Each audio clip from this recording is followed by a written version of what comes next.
예수님을 처음 만났습니다. 아마 믿기지 않으시겠지만 예수라는 친구는 제 이웃에 사는 한 소년이었습니다. 우리는 함께 들판에서 놀기도 했고 같은 회당에 다니기도 했습니다.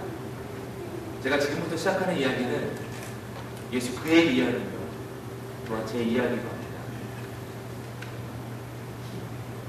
어디서부터 말씀을 드려야지?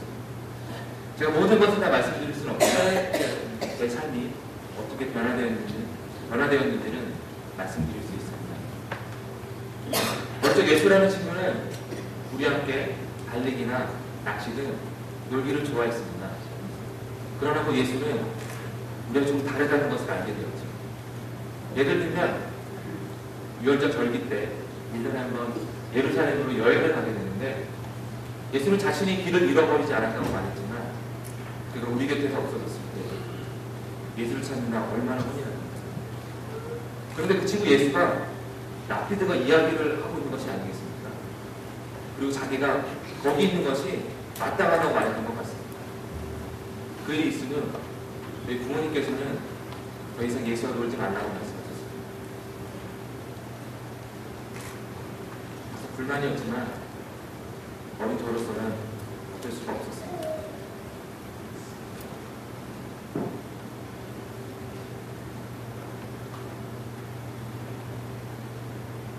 여러 해가 지나고 우리 두 사람의 인생은 제자끼리 정해졌습니다. 저는 결혼을 하여 가정을 이뤘죠. 그 예수에 대한 여러 가지 소문을 듣게 되었는데 저는 그 소문들이 사실인지 알아보기 위해 가버나움 지방으로 여행을 결심했습니다. 근데 믿기지 않는 것은 예수를 가까이서 보기 위해 수많은 사람들이 모여 있었다는 것이었습니다. 심지어 지붕을 뚫고 예수 앞으로 내려보낸 중풍병자를 예수가 치료했다는 소문도 들었습니다. 그러나 제 눈으로 직접 본 것이 아니었기 때문에 저는 나인성까지 예수를 따라가고 있습니다.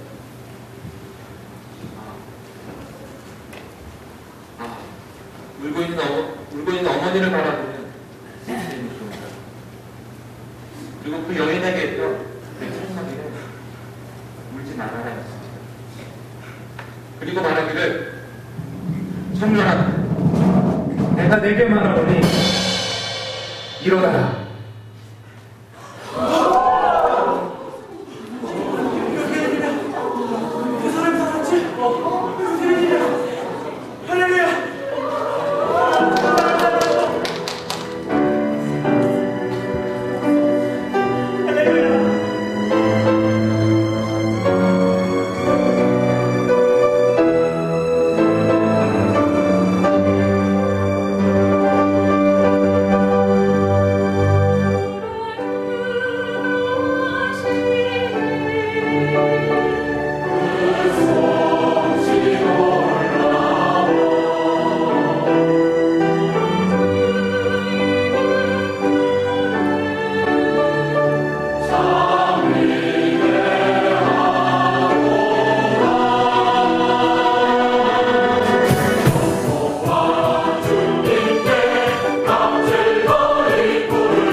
됩니까?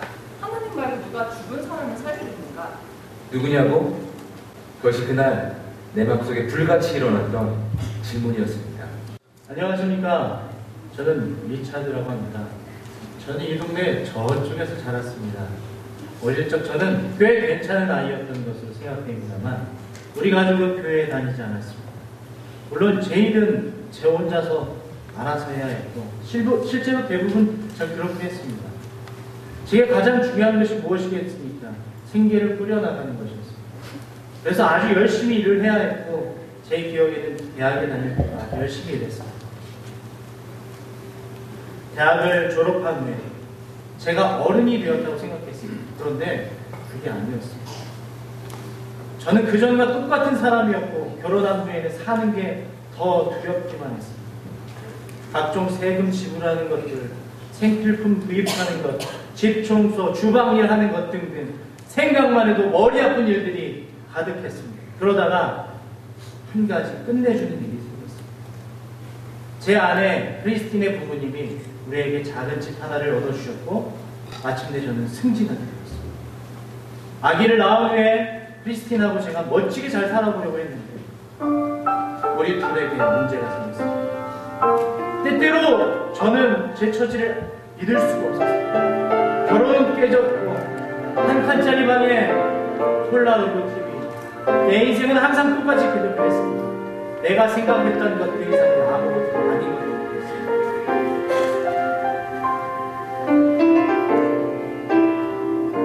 내 마음속에 있는 의문, 난 진정 답을 찾을 수가 없네. 이 세상 어둠 속에서 길 찾아 늘 방황하여 왔네.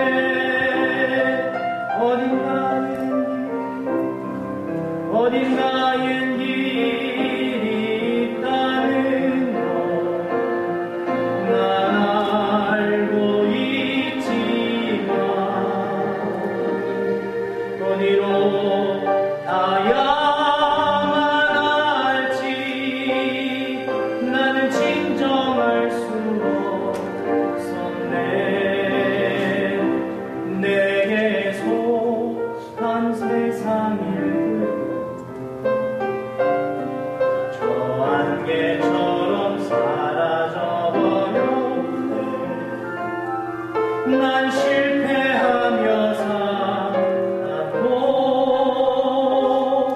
길 없어 늘 불안하였었네.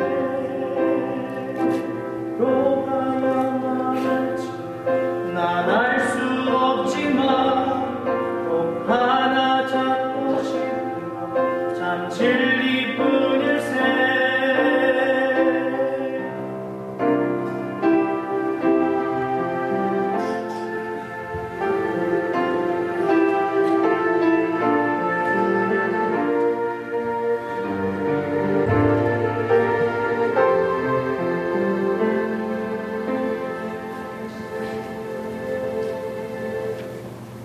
그 놀라운 광경이 온 시골에 계속되었습니다. 종교 지도자들은 예수님의 가르침에 매우 놀라기도 했지만 한편으로 매우 시기하기도 했습니다. 예수님은 모든 사람들에게 매우 경건하게 가르치셨지만 때로 종교 지도자들에게 소경 같은 지도자 혹은 패칠한 무덤 같다고 그들을 책망하셨습니다. 예수님은 별 볼 일 없는 사람, 하찮은 사람, 그런 사람과 늘 함께 하셨습니다. 다시 말해서 그분은 가난한 사람, 안진뱅이, 병든 자, 그리고 죄인이라고 불리는 그 많은 사람들과 늘 함께 하셨습니다. 그래서 사람들 사이에 이런저런 말들이 많았습니다.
아니겠습니까?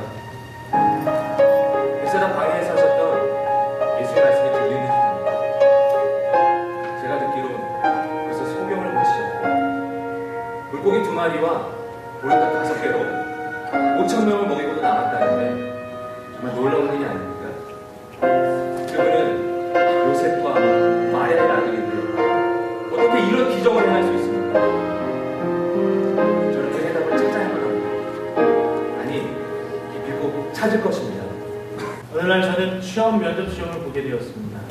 그런데 제가 그간에 해왔던 일이 오히려 제게 딱 맞는다는 것을 깨닫게 되었습니다. 이건 아닌데 라고 생각했습니다. 왜냐하면 새 직장에서 스트레스를 받으며 일을 시작했습니다. 거기서 일을 아주 열심히 하는 전이라는 친구를 사귀게 되었습니다. 제게는 아주 힘든 일인데도 그 친구는 아무 문제가 없다는 듯이 행복하게 일을 잘하고 있어서 어느 날 그 친구에게 그 비결을 물어보았습니다. 그 친구가 그저 하나님이라고 쉽게 말하면서 저에게 성경을 많이 읽어보라고 하지 않겠습니다. 그 주말에 존나 만나서 같이 피자도 먹고 오락게임도 했습니다. 그 친구는 고기나 치즈 등 음식이란 음식을 아주 곱빼기로 잘 먹더라고요.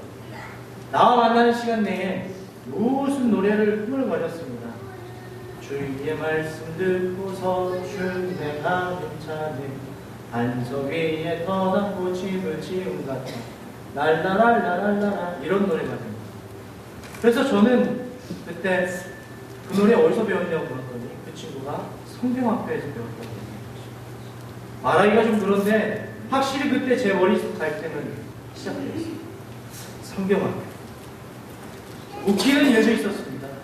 그날 밤 친구 존을 데리고 같이 살았던 크리스틴 집에 들렸다가 집에 돌아왔습니다. 생각해보니까 그 집에 갔을 때 애 아빠 노릇도 제대로 못한 것 같고 너무너무 좀 그래서 잠자리에 누워서 천장만 보면서 무슨 일이 정말 가치가 있는지 정말 생각해 보았습니다. 나의 생활 태도, 힘든 직장 생활, 깨진 결혼 생활 모두 다 희망 없고 앞으로 잘 된다는 보장이 없었습니다. 더 이상 제 자신을 믿을 수가 없었습니다. 존의 노래처럼 제 인생은 모래 위에 지은 집 같다고 생각하게 되었습니다.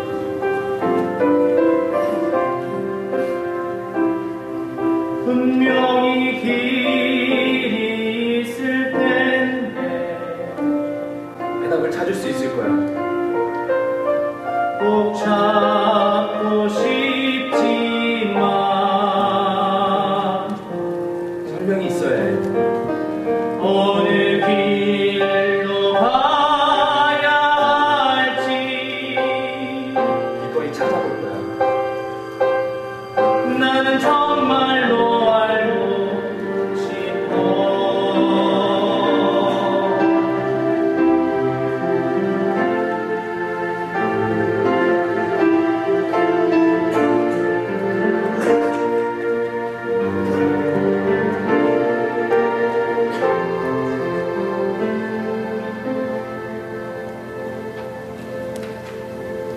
다음날 제가 믿든지 안 믿든지 그 친구가 제게 성경책 한 권을 주었습니다. 점심 때 제 차 뒷자리에 두었다가 그날 밤에 모래 위에 지은 집에 대해서 곰곰이 생각해 보면서 성경책을 한번 읽어보았습니다. 제가 읽기 시작한 것이 바로 신약 성경의 예수님에 관한 부분이었습니다. 그날 밤, 다음 날 밤, 그리고 다음 날 밤에도 성경책을 읽었습니다. 그러다 보니 제가 예수님의 삶에 대해서 매력을 느끼게 되었습니다. 예수님은 우물가에서 만난 여인이나 천국에 가기 원했던 부자 청년을 꿰뚫어 보셨습니다. 그분은 나의 과거도 꿰뚫어 보실 수 있을까? 아니 현재의 나를 꿰뚫어 보실 수 있을까?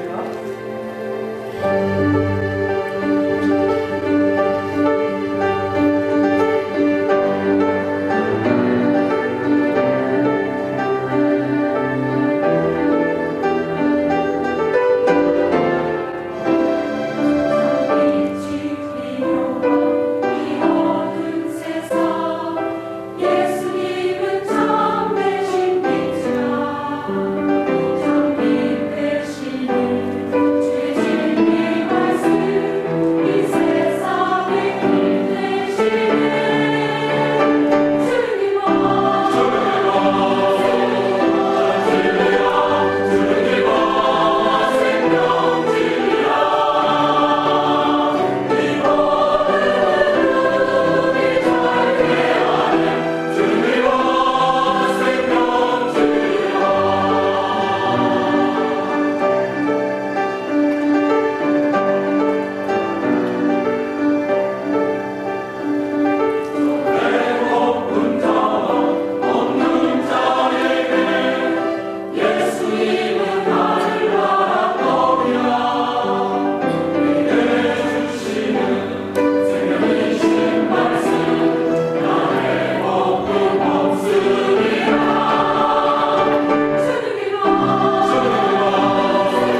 진리를 깨달았던 날이었습니다. 그날이 바로 제 삶이 변화되었던 날인데 저희 아버지와 저는 회당 안에 함께 있었습니다. 그리고 수년 동안 성전 문 앞에서 보았던 소경한 사람들이 데리고 왔습니다. 소경이었던 내가 어떻게 볼 수 있게 되었는가? 제가 말씀드렸던 그분이 제 눈에 진흙을 발라주시고는 저 실로암 연못가에 가서 시술을 하셨습니다. 그 사람은 저는 그대로 했을 뿐인데 제가 이렇게 볼 수 있게 되었습니다. 그 사람은 하나님을 통한 자가 아닐세. 그분이 하시는 그를 안식일 하시지 않습니까? 그러니까 예수는 죄인이란 말일세. 아니, 죄인한테 그런 일을 할 수 있습니까? 그분은 선지자십니다. 이 사람은 남에서 소경된 자가 아닐 거요. 어떻게 소경된 자가 볼 수 있단 말이오? 그 사람이 당신의 아들이 맞습니까? 태어날 때부터 소경이었나요? 당신 아들 어떻게 볼 수 있게 되었어? 우리야? 맞습니다. 정말 저건 태어날 때부터 그리던데. 아우, 우리 아가 어째 볼 수 있지? 이거 어째 합니까? 우리한테 물어보이소. 그러나 충분히 설명할 깁니다. 그래 보였어. 이 모든 영광은 하나님께만 돌려드려야만 합니다. 예수는 죄인일 뿐입니다. 우리가 이걸 꼭 알아야 합니다. 그분이 죄인인지 아닌지 저는 확실히 알 수 없습니다. 다만 중요한 것은 제가 날 때부터 소경이었고 그분이 저를 고쳐주셨고 지금 저는 볼 수 있다는 사실입니다. 아니 그럼 그분이 자네에게 어떻게 했단 말입니까? 자네 그걸 어떻게 했다는 얘기지? 이미 말씀드렸지 않습니까? 왜 제 말을 못 믿으시는 겁니까? 또 왜 이렇게 자세한 것을 묻습니까? 혹시 그분의 제자로도 데려하시는 겁니까? 뭐라고? 내가 예수의 제자로 된단 말이냐? 나는 모세의 제자입니다. 나는 예수의 출신도 모른다. 참 이상한 일입니다. 날 때부터 소경되었던 자를 고쳐주신 분이 있는데 그런 분을 모르신다니요. 날 때부터 소경이었던 자가 눈을 떴다는 이야기를 들어본 적 있으십니까? 주제 넘는 이야기일지 모르겠지만 하나님께서 보내주신 분이 아니라면 어찌 아무도 할 수 없는 그런 일을 감당하셨겠습니까? 그래, 너는 악마야! 그것이 말타노.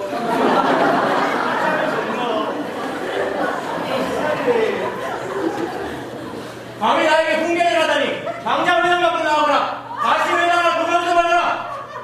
정신 많이 챙겨야 됐대. 저는 그날 소경이었던 자를 따라가 보았습니다.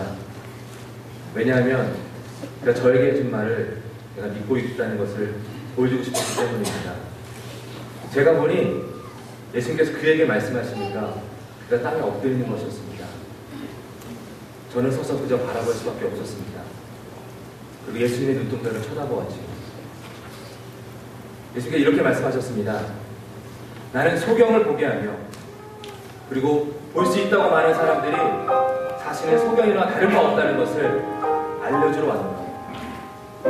그들은 예수님께서 저에게 직접 말씀하시는 것처럼 들렸습니다. 저는 소경이나 다른 바 없습니다. 아니, 예수님께서 고쳐주셨던 그 소경보다 더 어려운지 모르겠습니다. 저는 고침받아야 합니다.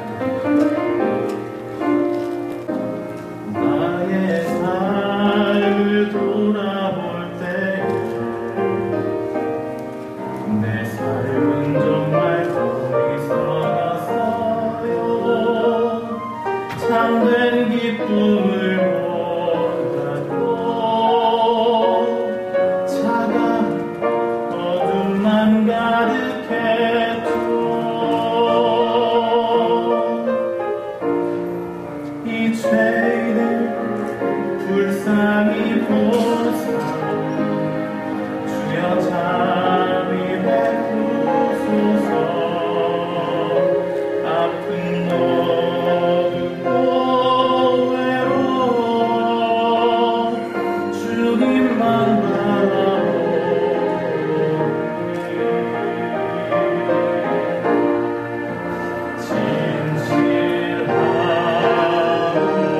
진실하고 진실한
한참 친구 전에게 성경책을 쭉 읽어보았다고 했습니다.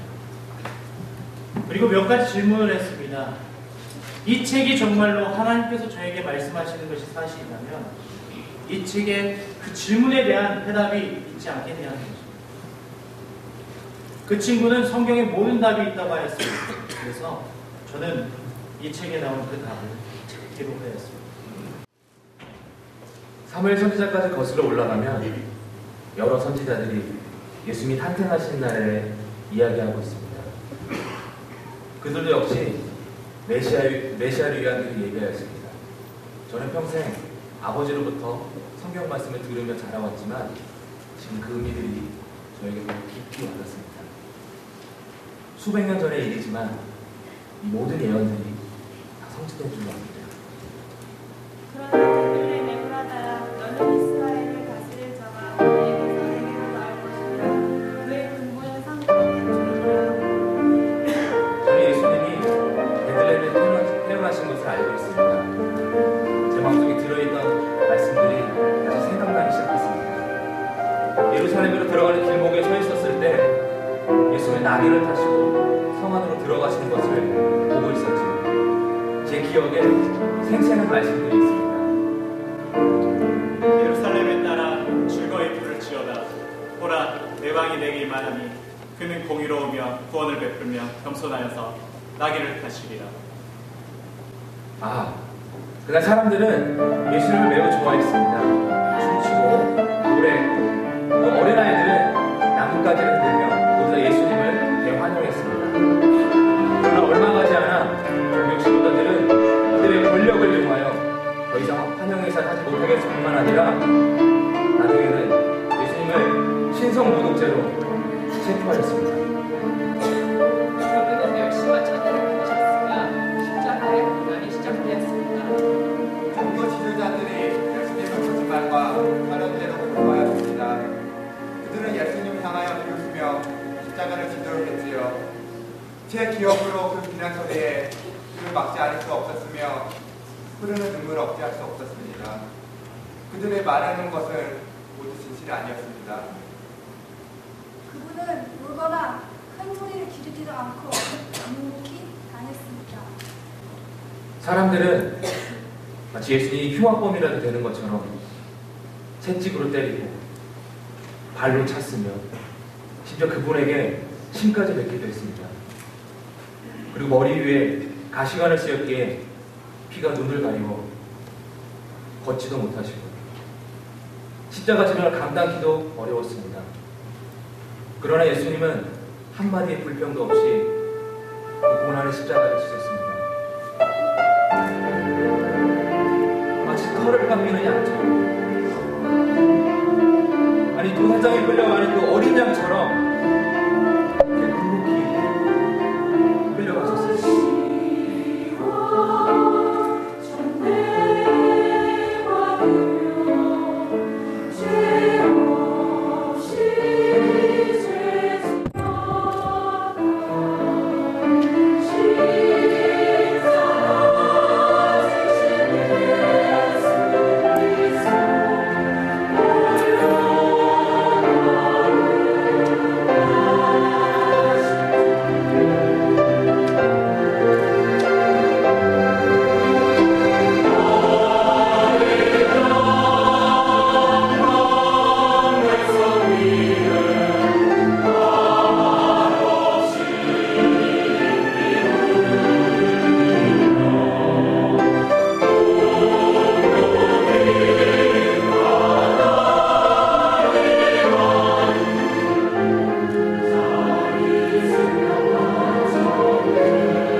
아직 기도하는 방법도 잘 모르지만 제가 죄인이라는 것을 고백합니다.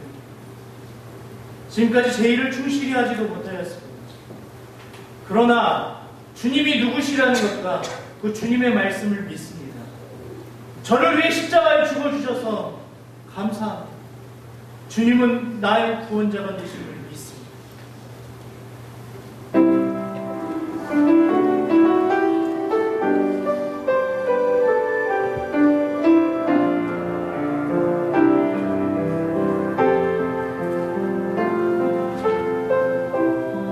세상 만드신 창조주 나를 위하여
십자가에 못 박혀 돌아가셨고 십자가 사건은 그렇게 끝나는 듯했습니다. 그날 오후 저는 군중들 등에서 떠밀리듯 집으로 돌아왔습니다. 다음 날은 안식일 하루 전에 예비일이어서 사람들이 분주히 집으로 돌아가는 듯 했습니다. 그러나 저는 외로운 사람처럼 혼자서 거리를 이리저리 방황했습니다. 안식일 다음 날 예수님을 따르던 자들이 모이는 곳을 알게 되었습니다. 우리 함께 모여서 애도할 수 있는 그런 방이었습니다. 제 마음은 심한 애통으로 가득 차 있었습니다. 예수님은 가셨지만 예수 그리스도를 믿어야 되겠다는 생각이 들었습니다. 조용한 그날 아침 3명의 여인이 갑자기 방 안으로 들어왔습니다. 그들이 무덤에 다녀왔는데 텅 빈 무덤에는 아무도 보이지 않고 오직 천사만 보았다는 거죠. 정말 놀라운 사실은 예수님이 살아나셨다는 겁니다.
죄인들에게 복음을 전파하시고 갇힌 자들에게 자유를 주시기 위해서 하나님이 친히 예수님을 이 땅에 보내주셨습니다.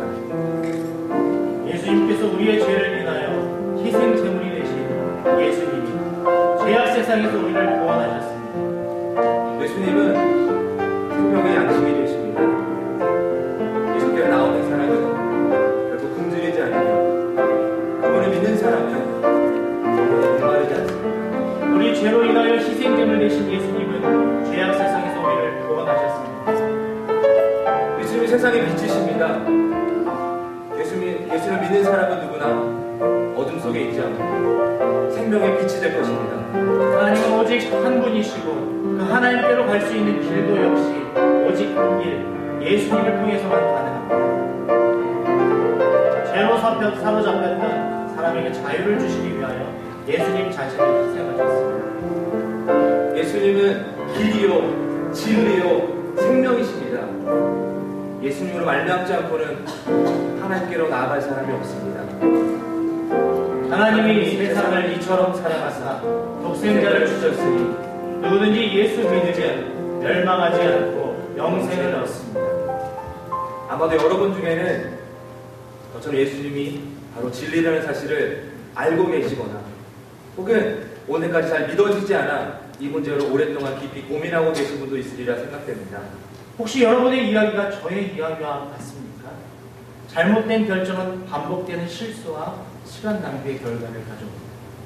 자, 진리의 길을 결정할 시간입니다. 자, 진실하시고 신실하신 그분, 오직 한 분뿐이신 그분을 선택할 시간입니다.